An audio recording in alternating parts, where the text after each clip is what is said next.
దాదాపు 3 కిలోమీటర్ల పరిధిలో ఎక్కడ కూడా ప్రయాణికులు ఈరోజంతా కూడా ఈరోజు వేసేటప్పుడు కూడా నాణ్యమైనటువంటి రోడ్డు వేయాలని ఆ రోజు కోరాం. అయితే ఒక్క 10 రోజుల్లోనే ఈ రోడ్డు మొత్తం వేయడం జరిగింది. 10 రోజుల్లో 3 కిలోమీటర్ల రోడ్డు వేయడం వల్ల ఈరోజు పూర్తిగా ధ్వంసమైంది. ఆరుమంతాల గ్రామం అతి పెద్ద గ్రామ పంచాయతీ. అలాంటి గ్రామానికి చేసేటువంటి రహదారి మొత్తం కూడా ధ్వంసం వల్ల ప్రయాణికులు తీవ్ర ఇబ్బందులు ఎదుర్కొంటా ఉన్నారు.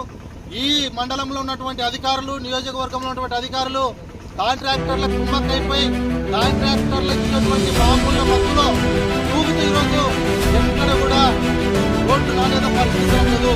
ఎక్కడ కూడా బిజినెస్ అధికారులు కూడా దాడులు చేయడం లేదు. కాబట్టి ఖచ్చితంగా ఇలాంటి రోడ్లంతా కూడా యాక్సిడెంట్ జరుగుతూ ఉన్నాయి. ఈరోజు గర్భిణీ స్త్రీలు హాస్పిటల్లోకి పోయేటువంటి పరిస్థితి లేదు. కాబట్టి ప్రభుత్వం అత్యంత అనేక నిధులు విడుదల చేసి రోడ్డు వేయమంటే కాంట్రాక్టర్లు ఈరోజు